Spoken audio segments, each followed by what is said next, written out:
You just walked into a room, and before anyone said a single word, you already knew who was angry, who was faking it, and exactly what you needed to do to keep the peace. You were 7 when you learned that skill. You just never stopped. That's exactly what Bruno does. He's standing in the doorway of his friend's apartment. He hasn't stepped inside yet, but in the first 0.1 seconds, he's already done a full scan. The air feels tense. Someone in the kitchen is being too quiet. The TV is slightly louder than usual. Someone turned it up to fill an uncomfortable silence. Bruno knows this because he's been doing it his entire life. When he was a kid, he could tell what kind of night it was going to be by the sound of his mom's footsteps. Heavy steps meant a bad day. Silence meant worse. When his parents fought, he sat in his room holding his younger brother, whispering, "It's okay," when nothing was okay. When his mom cried, he comforted her. When his dad disappeared for days, Bruno held the house together. He was 11, not a child, a tiny unpaid therapist with no training and no one to talk to. He's 26 now, and he still can't walk into a room without checking the emotional weather first. If you just felt something in your chest, stay here. Most people think this is just being sensitive, being empathetic, being the responsible one. Your family probably praised you for it. You're so mature for your age. I don't know what I'd do without you. You've always been the strong one. But here's the question nobody asked. Why did a child need to be that strong? Pip is at dinner with friends. Someone asks, "What do you want to eat?" 5 words, but Pip's brain just froze.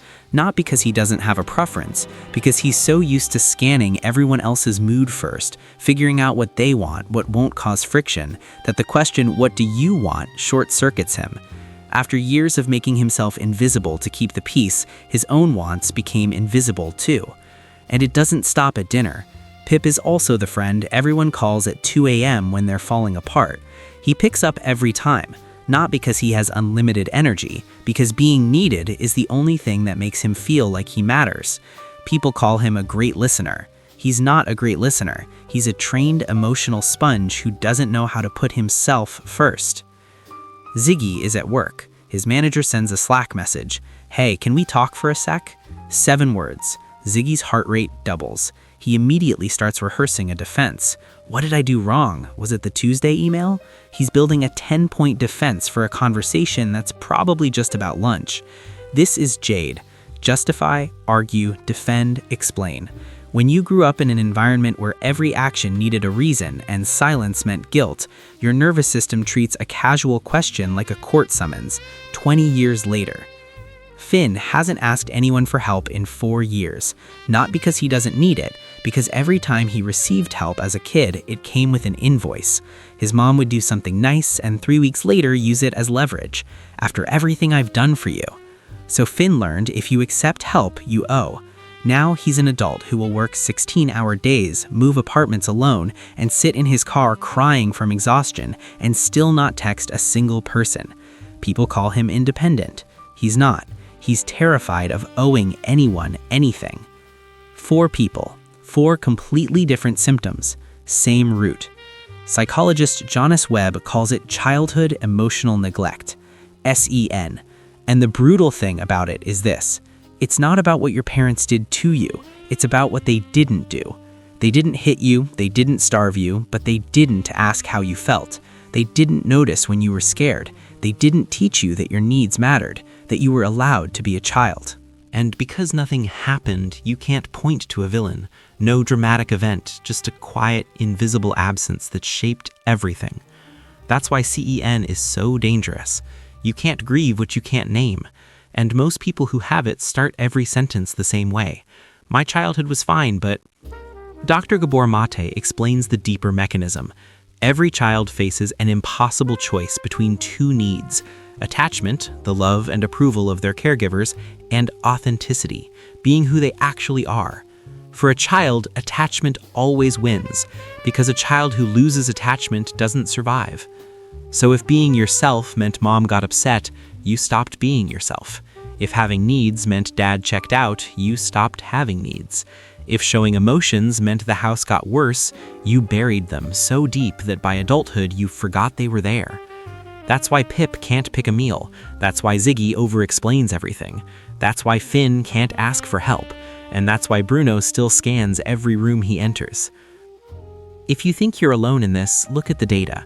The CDC found that over 60% of American adults report at least one adverse childhood experience. Those with 4 or more are 4.6 times more likely to develop depression and 12 times more likely to attempt suicide.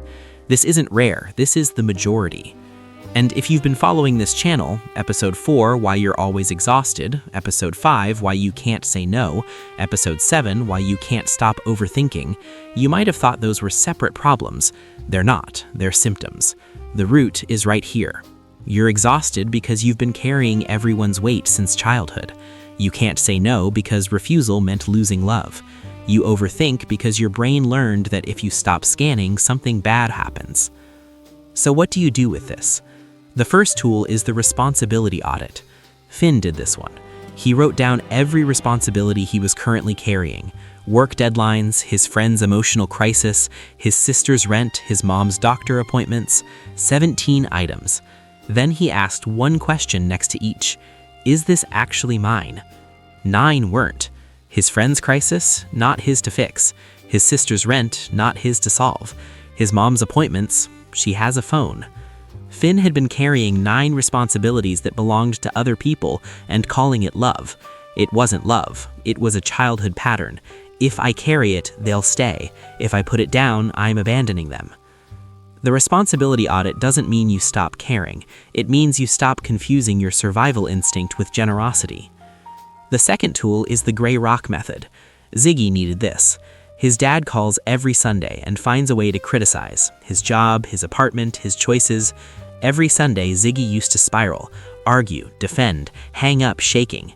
Then he tried gray rock. His dad started in. You're wasting your potential at that company. Ziggy, yeah, maybe. No emotion, no defense. Like a gray rock on the side of the road. Boring, nothing to grab onto. His dad tried again. You should have gone to law school. Ziggy, yeah, who knows?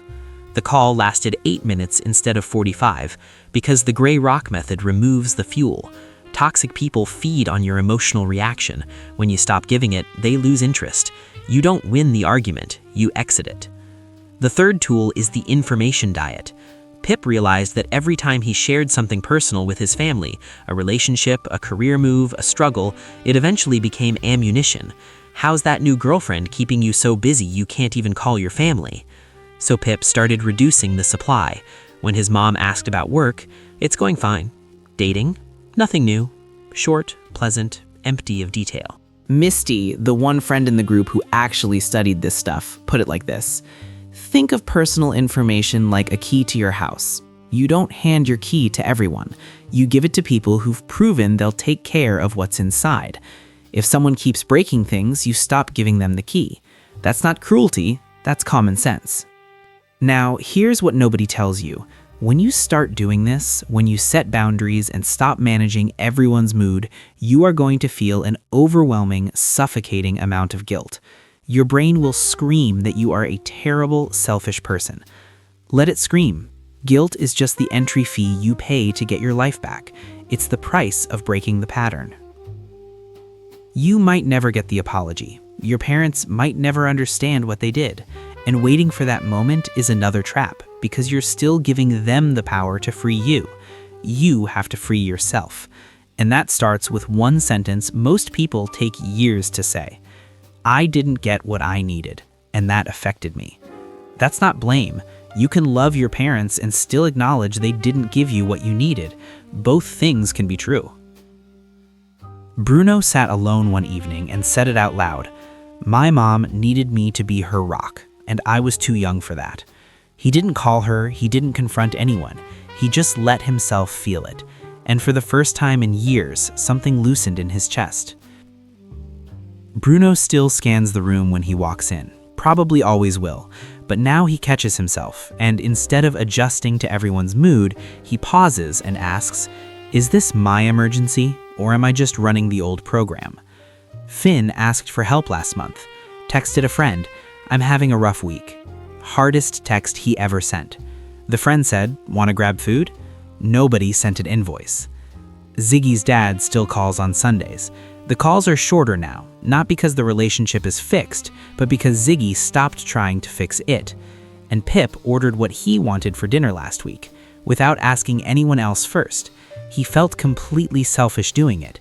His hands were literally sweating, but he did it anyway, because healing doesn't mean you stop feeling terrified.